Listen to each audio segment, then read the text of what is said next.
Hey friends, before you go on that green card, things are starting to get really interesting with U.S. immigration. Can Donald Trump give you a green card? Hey guys, before you file for your spouse,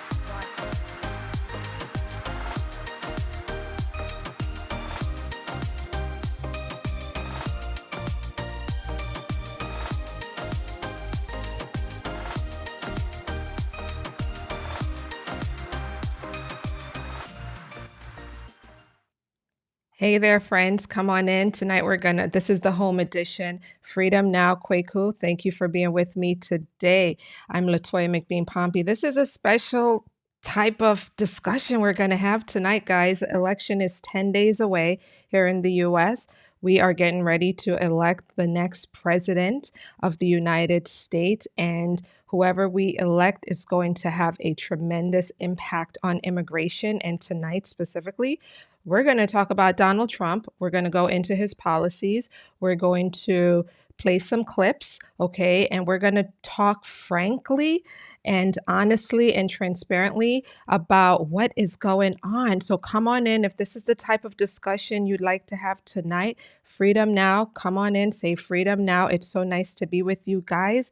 Hey there, hey there. We're going to talk about this is the latest immigration news. This is it, guys. This is it. It's about the election, 10 days away. So for those of you who are interested in other news that we shared, check your inbox, because earlier today we shared our top 7 immigration news, and there was some very important news in there as well. So check your email. If you have not yet subscribed to our newsletter, guys, subscribe and to mcbeanlaw.com/subscribe, and you'll get our free weekly newsletters. All right, come on in. Freedom Now. It's Friday night. Freedom Now, Freedom Now, Freedom Now. Thank you. And also share this broadcast with your feed, like it, and comment, of course, below, so that we could have this go many different places. Come on in and let me know where you're watching from. I see that Wisconsin is in the house. Thank you. Jamaica is in the house. Cambria Heights, Queens, New York is in the house. Thank you. Come on in. Freedom Now, Freedom Now, Freedom Now. Now, let's get into it, guys. Election. All right. If you voted already, just say that you voted. I have not voted as yet, but I do plan on voting next week, early voting. If you have voted, just put in the comment below that you voted. As you guys know, this is a big one. This is a big one. All right. Huge, huge implications for immigration. And what we're looking at, guys, is several weeks ago or a few months ago, I came to you and I said that Kamala Harris has tremendous momentum, a lot of momentum. You guys remember that? It's gone.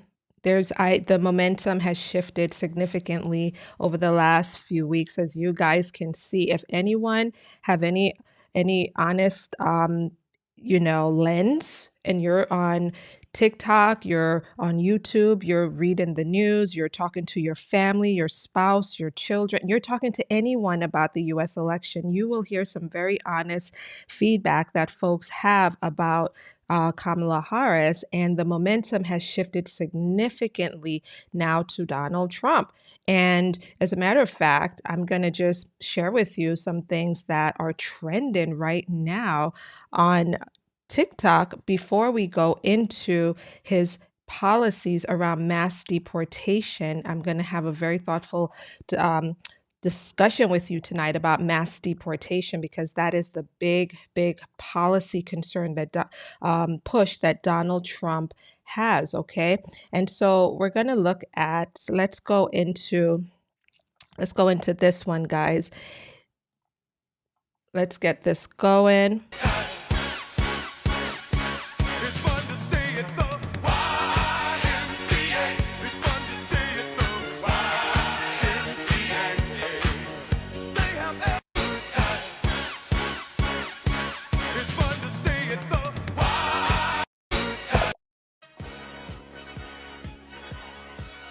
Then you have Brother Man here.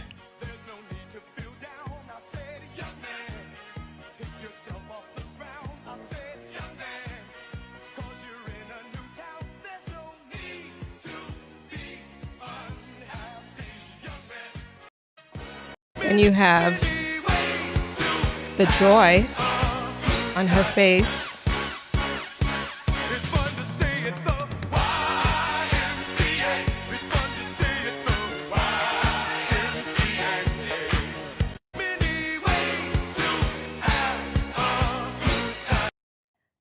What's going on, guys?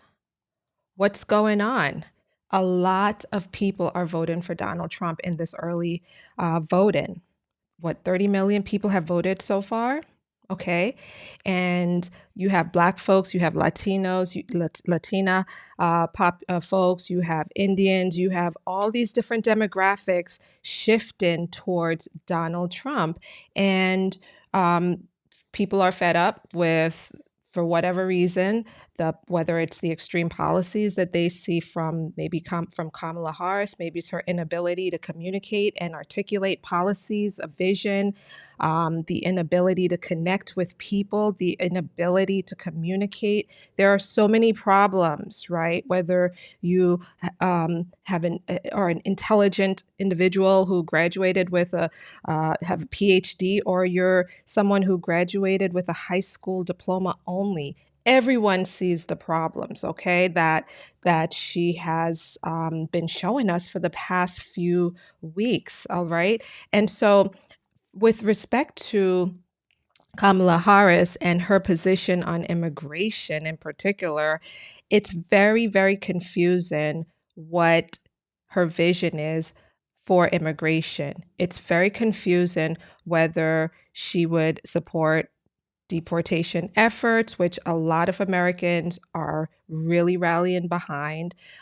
It's unclear how she would get Congress to agree with her on this earned pathway to citizenship when they failed to get the momentum in the Senate over the last 4 years. There's so many things that are unclear right now from her that has cast of doubt in people's minds, and they're so confused. And let me just take you into another clip here from TikTok, and you guys tell me what you think, okay? Will construction of a southern border wall continue in your administration? I will tell you that my highest priority is to put the resources into ensuring that our border is secure, which is why I've been very clear. I'm going to bring back up, as president, that bipartisan border security bill and make sure that it is brought to my desk so I can sign it into law. The biggest issue that we have right now is that Donald Trump has stood in the way of what would have been a proven part of the solution to the bigger problem, which is that we have a broken immigration system in America and we need to fix it. And we have the tools at hand, but we have on the other side of this election Donald Trump, who would prefer to run on a problem instead of fixing a problem. I intend to fix the problem in a way that is just about practical solutions that are within our arm's reach if we have the commitment to do it.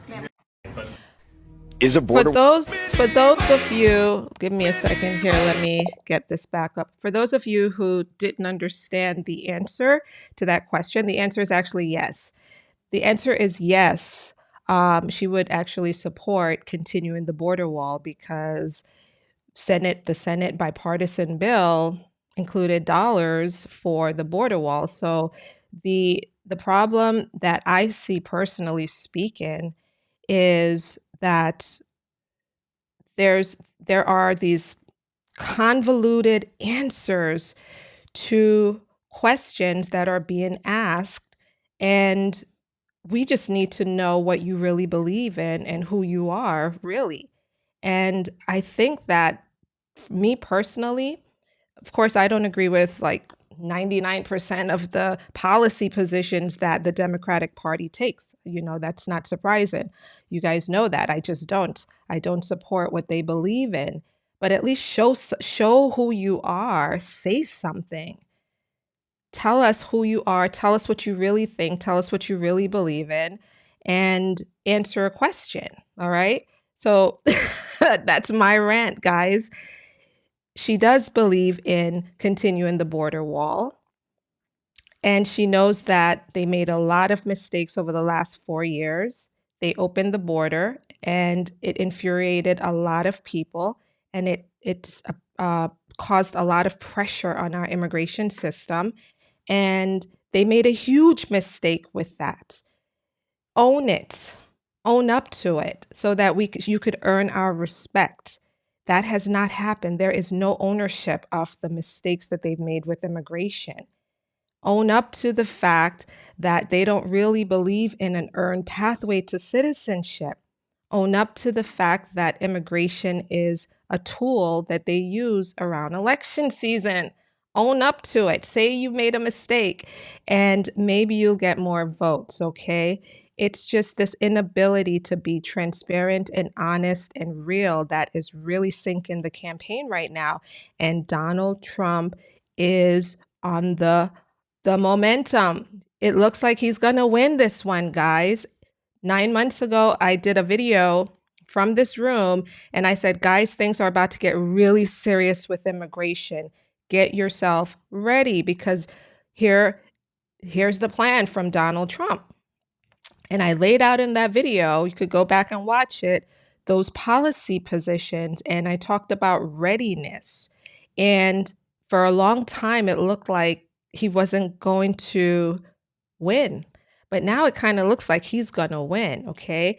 And for her to lose the Black male vote and other demographics, they're just not like Arab Americans aren't rallying behind her.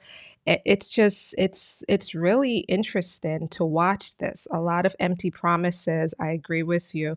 Things are things are really bad for looking really badly right now for the Democrats, okay?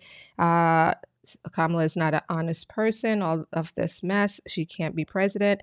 There's just a lot going on. The polling last week, we talked about some polling, some numbers in which Trump is basically leading in a number of the swing states. I mean, it's by a small margin, and these polls are not accurate by any means. But I look at the culture on TikTok in particular, just to get an insight into how people are thinking, how real people are thinking, and if we're honest with ourselves, the conversations that we have with our family in our bedrooms. Every single night, my husband and I are talking about politics, about Trump, about Kamala every day. Where everybody is talking about it. And if we're honest with ourselves, we have to realize that the economy, things are bad, and it looks like a lot of folks are not supporting her. And she did not wow us because there's nothing there. There's like no substance. It's like emptiness. And guys, I can't believe I'm actually saying this to you because this sounds like what I would say in private to my husband, but you guys need to know how I feel actually. There's emptiness there. And it's very hard for people to support that. There's a void. So things has to change, I think, in order for things won't be changing. We have 10 days to go. All right. 10 days to go. That's it. 10 days to go. And we'll see in the end, obviously, how this is going to play out. But what I think, should focus on is understanding Trump's policies and understanding what his intentions are and who it will impact. And let me get this in front of you guys now, because now we're going to go into some real discussion about what to expect if Donald Trump wins. And most likely next Friday, I'm still going to be talking about politics because this is the only thing that matters right now. All right. So come on in and get comfortable with me. We're going to talk now about Donald Trump's mass deportation plans, and the best article that really thoughtfully explained how this is going to work if he is reelected comes out of USA Today, okay? And we have it in our newsletter. So let me share my screen with you and take you into the highlights of this. 11 million immigrants is the goal here for Donald Trump to deport, okay? And if you stick around all the way until the end, you're going to hear a super shocking statistic comparing Obama with President Trump as far as deportation is concerned. But this whole effort to deport 11 million people will cost billions annually. So 11 million is the number that they are focusing on. And some experts some experts think that, oh, this is doable. You've heard me say that I don't think it's doable, and I'm still going to stick by that despite what these people are saying in this article. But I'm going to tell you their point of view, okay? So some folks are saying that the ramped up effort is doable if a second Trump administration takes a steroid infused whole of government approach. And that's said by the former acting commissioner of customs, CBP, under the Trump administration. Of course, he thinks it's possible because he's on that side. He also says that the priorities will remain the same, going after convicted criminals. That's the big push, convicted criminals. And if Trump wins a second term, experts say public opinion may be on his side to do things Americans objected to before, like separating immigrant parents from their children, because public support has shifted drastically around the idea of mass deportation. 45% of respondents to this USA Today Suffolk University poll found that 45% of respondents support the mass deportation proposal, and 49% oppose it. 4% are undecided. Now, let's just break down a little bit of what the big policy positions are by Trump. Firstly, he wants to use emergency and executive authorities to bypass existing laws. Okay. Emergency and executive authorities. And every president, to some extent, does this, right? They have their executive orders.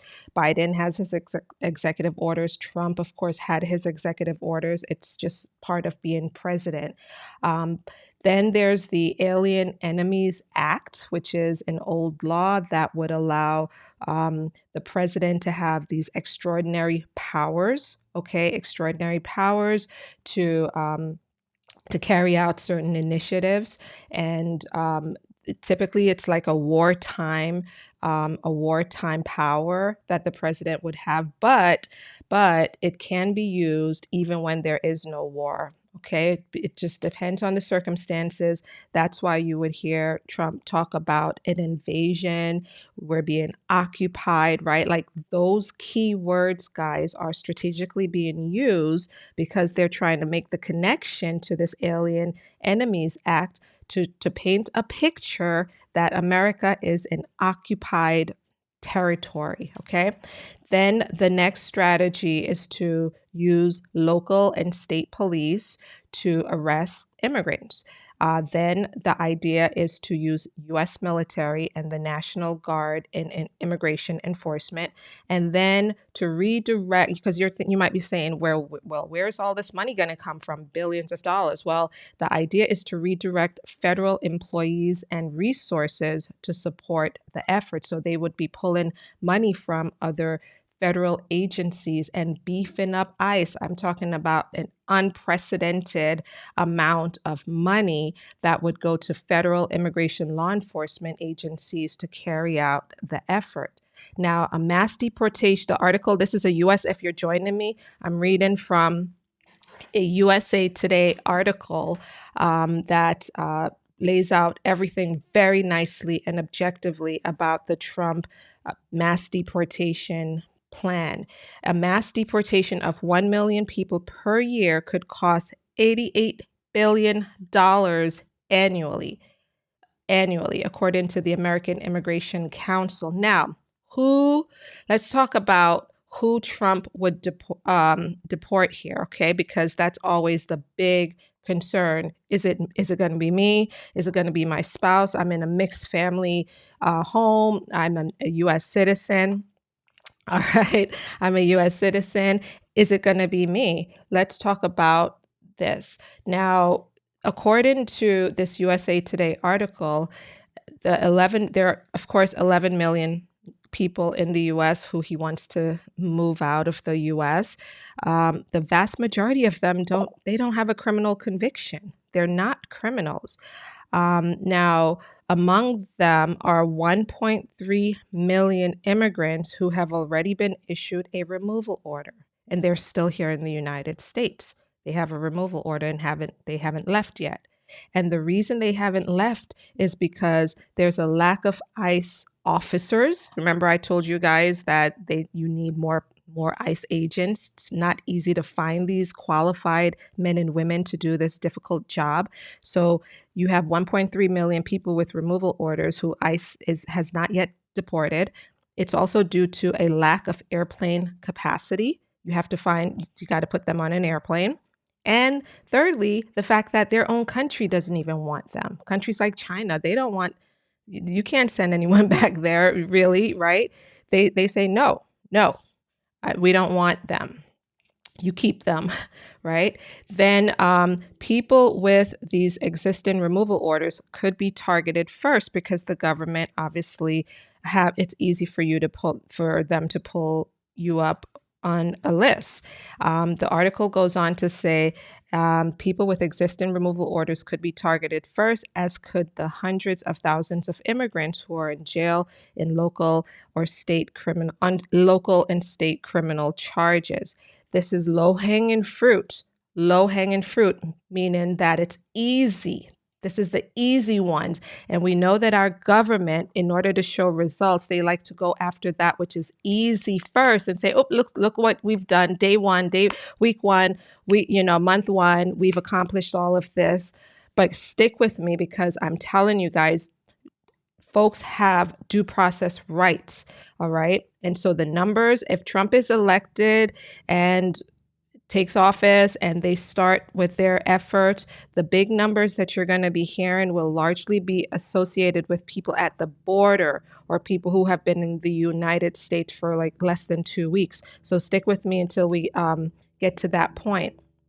Now, this low-hanging fruit are all people who could be picked up under Secure Communities, which is a program under the Obama administration that connected local law enforcement jurisdictions with ICE. They coordinate. We all know that. Okay.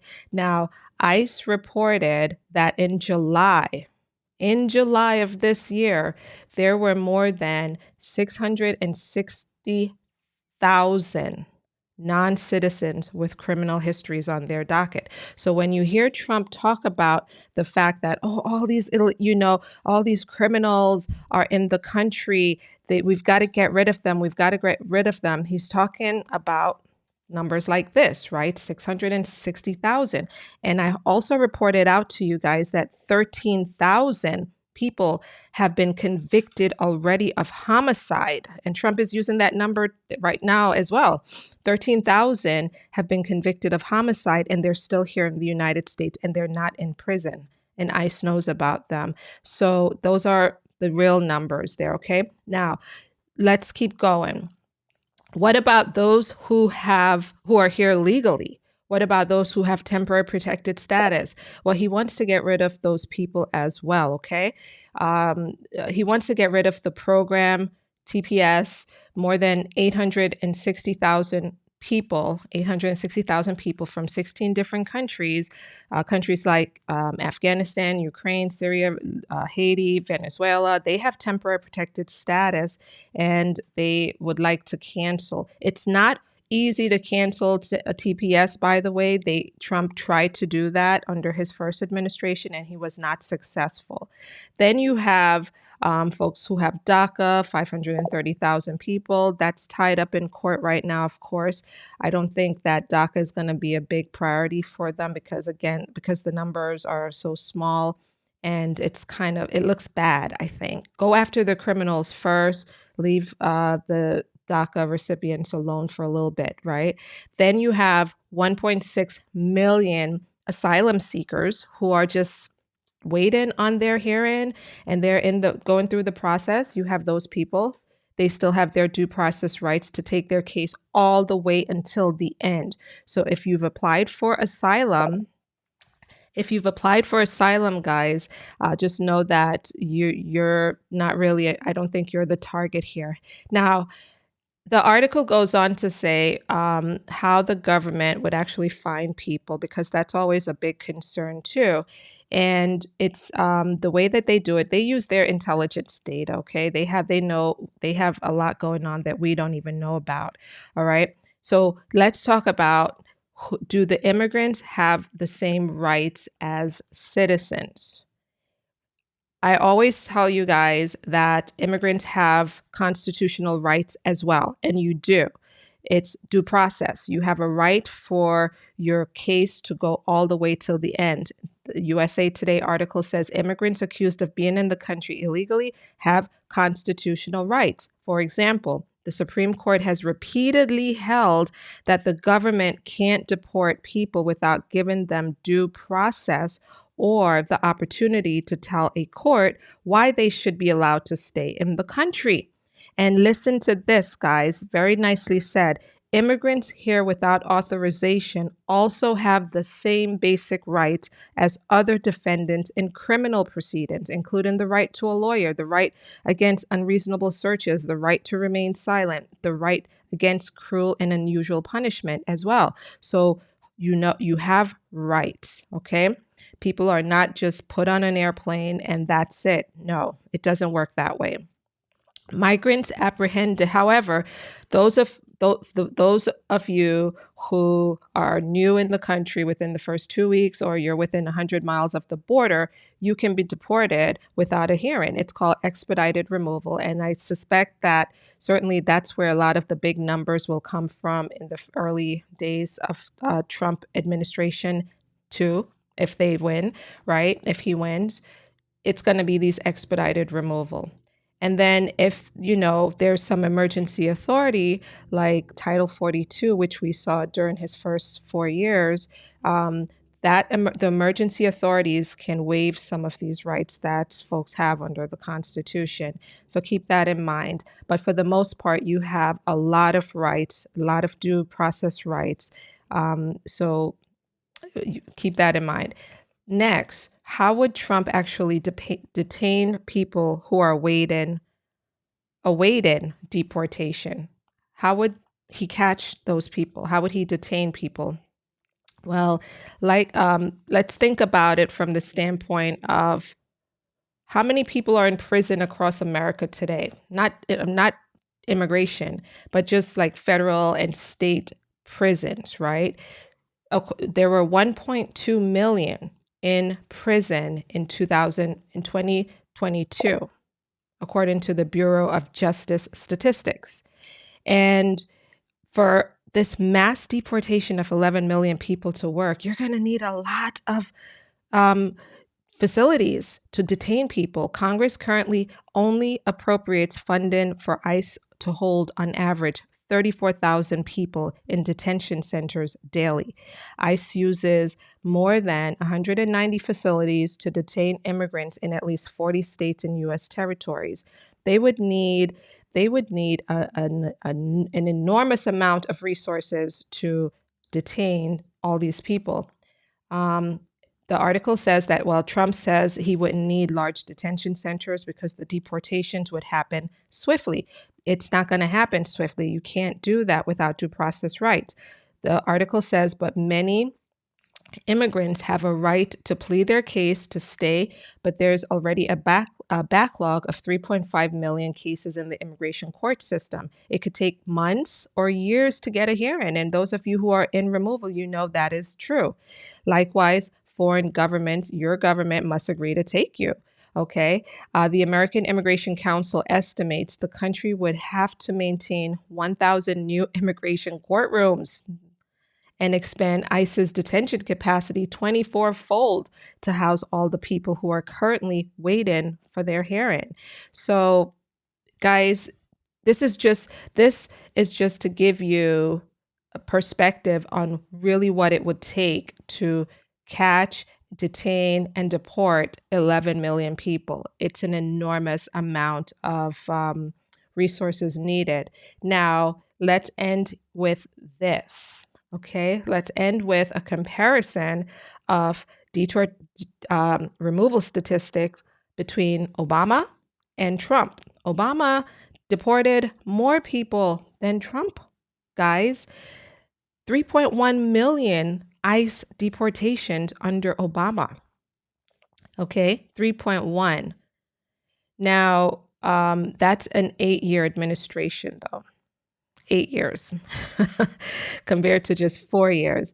Under Trump, under his 4 years, deported 932,000, so almost at the 1 million mark. He possibly could have, if he had 8 years, yes, maybe he would have caught up with Obama's number.